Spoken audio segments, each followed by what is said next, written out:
সবচেয়ে দুঃখজনক বিষয় হলো কয়েকদিন আগে আবুল কালাম আজাদ বাশার নামক একজন বক্তা সে একটা আলোচনা করেছে। সে বলতেছে কোরআনের মধ্যে নবীজি শাফাত করবে এই কথা পায় নাই। কিয়ামতের দিন রাসূল সাল্লাল্লাহু আলাইহি ওয়াসাল্লাম উম্মতের জন্য সুপারিশ করবে, এই ওয়াজ শুনে নাই এমন উম্মত বাংলাদেশে পাওয়া কঠিন। রাসূল সুপারিশ করবেন, এটা কোরআনের একটা আয়াতেও নাই। নবীজি উম্মতকে সুপারিশ করবে, জান্নাতে নিবে এই কথা নাকি সে কোরআনে পায় নাই। সে বলতেছে কোরআনে নাকি আছে আল্লাহর নবী নিজেই উম্মতের বিরুদ্ধে আল্লাহর কাছে মামলা করবে, এই কথা সে তার বক্তব্যের মধ্যে বলেছে। প্রিয় ভাইরা, আমি আপনাদেরকে কিভাবে বললে বুঝবেন আমি জানি না। শোনেন, আবুল কালাম আজাদ বাশার সে বাংলাদেশের একজন নামকরা বক্তা, কিন্তু সে একটা কামিল মাদ্রাসার মুহাদ্দিস হওয়া সত্ত্বেও বারবার এই ধরনের বিভ্রান্তমূলক বক্তব্য কেন দেয় আমি জানি না। জ্ঞানের অভাব নাকি ইমানের অভাব না হেদায়েতের অভাব না কিসের অভাব আমি জানি না। সে বলেছে হাসরের ময়দানে নবীজি শাফাআত করবে, এটা কোরআনে নাই, বরং আল্লাহর নবী নাকি আমাদের বিরুদ্ধে মামলা করবে আল্লাহর কাছে। কিন্তু রাসূল কিছু উম্মতের বিরুদ্ধে আল্লাহর কাছে মামলা দেবে এমন একটা আয়াত কিন্তু কোরআনে আছে, ওই ওয়াজ আমরা কমই শুনি। এইভাবে মানুষকে বুঝাইতেছে, নবীজির ব্যাপারে নেগেটিভ ধারণা মানুষের সামনে তুলে ধরছে এবং একটা আয়াত সে তেলাওয়াত করে। শাফাআতু হাক্কুন, শাফাআত সত্য, রাসূল করবেন, শহীদরা করবেন, এগুলো সুন্নাহ দিয়ে হাদিস দিয়ে প্রমাণিত। কিন্তু রাসূল মামলা দেবে এটা কোরআনে আছে। ওয়াকাল রাসূল ইয়া রাব্বি ইন্না কওমি ইত্তাখাযু হাযাল কুরআনা মাহজুরা। নিয়েছে আমি আপনাদের শুনাই, এটা রয়েছে সূরা ফুরকানের 30 নম্বর আয়াত, আপনারা দেখে নিতে পারেন। আল্লাহ তাআলা বলেছেন ওয়াকাল রাসূল ইয়া রাব্বি ইন্না কওমি ইত্তাখাযু হাযাল কুরআনা মাহজুরা। এখানে আল্লাহর নবী একটা কওম সম্পর্কে আল্লাহ তাআলার কাছে মামলা দায়ের করবে। ইন্না কওমি হাযা, নিশ্চয় আমার এই কওম। এই কওম বলতে নবীজি উম্মতকে বুঝায়নি, যারা নবীজির উপরে কোরআন নাজিল হওয়ার পরে সেই কোরআনকে ব্যঙ্গ করেছে, বিভিন্নভাবে তিরস্কার করেছে, আল্লাহর কোরআনকে যারা ব্যঙ্গ তিরস্কার করেছে সেই কাফের মুশরিকদের ব্যাপারে আল্লাহর নবী হাসরের ময়দানে আল্লাহর কাছে মামলা করবে। হে আমার আল্লাহ, আমি তাদের কাছে কোরআন নিয়ে গিয়েছি, তারা এই কোরআন মানেনি, যাদের ব্যাপারে নবীজি মামলা করবে এরা কোনো মুসলমান ছিল না, এরা হলো কাফের মুশরিক। সেই কাফেরদের আয়াত নিয়ে লাগাইছে আল্লাহর নবী উম্মতের বিরুদ্ধে। নাউজুবিল্লাহ বলে। আয়াত ভুল না, আয়াত ঠিক, কিন্তু আয়াত নিয়ে লাগাইছে ভুল জায়গায়। নবীজি মামলা করবে কাফেরদের বিরুদ্ধে, আর এটা নিয়ে লাগাইছে উম্মতের ব্যাপারে। যেই বিষয়টা আপনাদের সামনে তুলে ধরছিলাম, আল্লাহর হাবিব রাহমাতুল লিল আলামিন আমাদের দয়াল নবী হাসরের ময়দানে গুনাহগার উম্মতের জন্য শাফাআত করবে, এটাই আমাদের বিশ্বাস। বিশ্বাস কিনা? এখন আমার ভাই উনি যে বলল কোরআনের মধ্যে নবী শাফাআত করবে, এটা খুঁজে পায় নাই। আমি আজকে আপনাদেরকে কোরআনের 2টা আয়াত শোনাবো যেখানে নবীজি শাফাআতের কথা আছে। প্রিন্সিপাল হুজুর আমার সাথে বসা, আরো প্রবীণ আলেম এখানে আছে, আরো অনেক আলেম ওলামা আছে, আপনারা সবাই ওনাদেরকে প্রয়োজন আমি ওনাদেরকে জিজ্ঞাসা করব। 1 নম্বর আয়াত কোরআনুল কারীমের এক জায়গায় আল্লাহ তাআলা বলেছেন আসা আইয়াবআসাকা রাব্বুকা মাকামান মাহমুদা। যে কোনো তাফসীর, আপনি তাফসীর ইবনে কাসির, তাফসীরে জালালাইন, বাইজাবি, কাশশাফ, তাফসীরে রুহুল মাআনি, তাফসীরে কুরতুবী, তাবারি, যে কোনো তাফসীর আপনি খুললে দেখবেন মাকামে মাহমুদ হলো ওই মাকাম যেখানে অবস্থান করে আল্লাহর নবী গুনাহগার উম্মতের জন্য আল্লাহর কাছে শাফাআত করবে। সুবহানাল্লাহ বলে। যে কোনো তাফসীর খুললে এই কথাটা পেয়ে যাবেন। মাকামে মাহমুদ হলো ওই স্থান যেখানে আল্লাহ তাআলা আমার নবীকে অবস্থান করাবেন এবং বলবেন হাবিব আপনি সুপারিশ করুন, যার জন্য আপনি সুপারিশ করবেন তাকে আমি আল্লাহ ক্ষমা করে জান্নাতে দিব। সুবহানাল্লাহ। এই হলো প্রথম আয়াত। এরপরে দ্বিতীয় আরেকটা আয়াত আপনারা মনে রাখবেন, এটা আপনাদের অনেকের মুখস্থ আছে। আল্লাহ তাআলা নবীজিকে উদ্দেশ্য করে বলেছেন ওয়ালা সাউফা ইউতিকা রাব্বুকা ফাতারদা। নবী গো, অচিরেই আমি আল্লাহ আপনাকে এত পরিমাণে দিব যে আপনি সন্তুষ্ট হয়ে যাবেন, খুশি হয়ে যাবেন। যে কোনো তাফসীরের মধ্যে আপনি দেখবেন কি দিবেন, কি দিলে নবী খুশি হবেন, সন্তুষ্ট হবেন, সেটার তাফসীর হলো আমার আল্লাহ নবীজিকে শাফাআতের পূর্ণাঙ্গ মর্যাদা প্রকাশ করার অধিকার দিয়েছেন, এটা করবেন। হাসর ময়দানে আমার দয়াল নবী গুনাহগার উম্মতকে সুপারিশ করে করে জান্নাতে নিবেন। এমনকি তাফসীরে কবীরের মধ্যে ইমাম ফখরুদ্দিন রাজি রাহমাতুল্লাহ আলাইহি উল্লেখ করেন আল্লাহর হাবিব বলেন আমার একজন গুনাহগার উম্মত যদি জাহান্নামে থাকে আমি তাকে জান্নাতে না নিয়ে পূর্ণাঙ্গভাবে জান্নাতে যাব না। আমার নবী শাফাত করবে, কোরআনেও বোঝা যায়।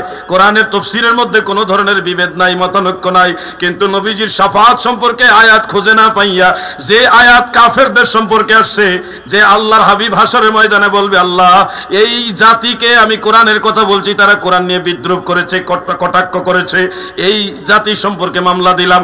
এই জাতি হলো, এই কওম হলো মূলত কাফের এবং মুশরিক। ওই যে মক্কার কাফেররা কোরআন নিয়ে নবীজিকে বলছে পাগল, কবিতা, এগুলি বলছে না, নাউজুবিল্লাহ।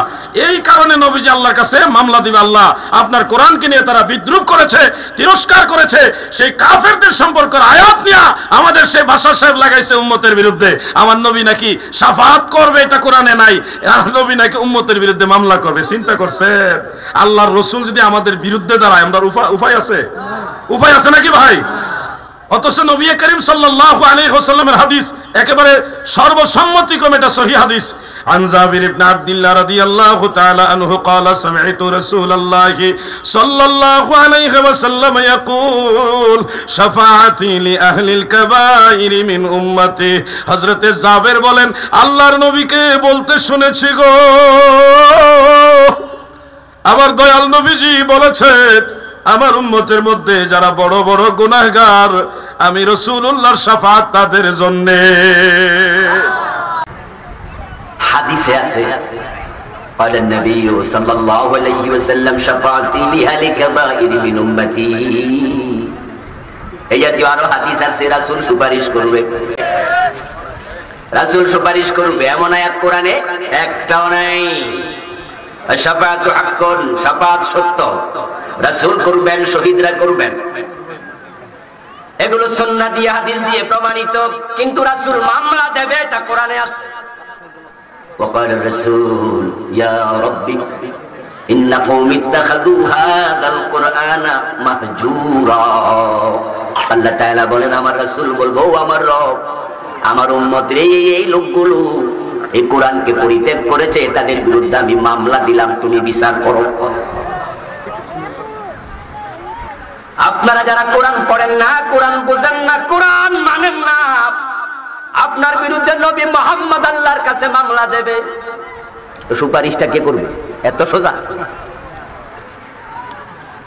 কোন সুপারিশের আশায় বসে আছেন? অনেকে তো এমন ভরসা করে বসে আছে, শুধু নবীর সুপারিশ না, পীর সাহেব হুজুরের সুপারিশও কামে লাগবো, তাই হুজুরের উপর ভরসা করে বসে আছে। আল্লাহর সিজদা দেয়া বন্ধ করে হুজুরের পায়ে শুরু করে দিয়েছে। সুপারিশ সুপারিশ এটা একবারে বাজারের মূলার মতো, দাম খুবই কম, যে চায় সেই করে ফেলবে।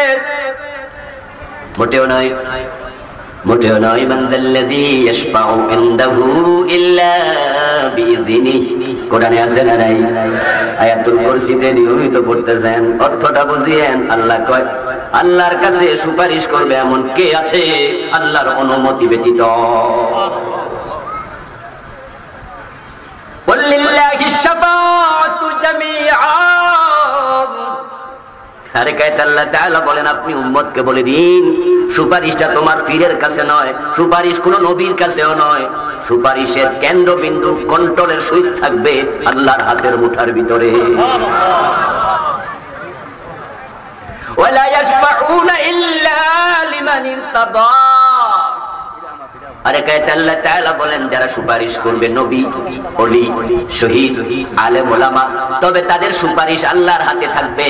আল্লাহ যার জন্য কবুল করবেন, সুপারিশ শুধু তার জন্য হবে, অন্যের জন্য হবে না। ওয়ালা ইয়াশফাউনা ইল্লা লিমান ইরতাদা। আল্লাহ যার উপরে নারাজ, তার জন্য সুপারিশ নেই। এখন আল্লাহকে খুশি করতে হলে কোরআন হাদিস পড়া এবং মানা জানা দরকার আছে না নাই? তারে আগে খুশি করো, তারপরে সুপারিশ। এখন রাসূলের সুপারিশ পাওয়ার জন্য কোরআন হাদিস ভালো করে ধরা দরকার আছে না নাই?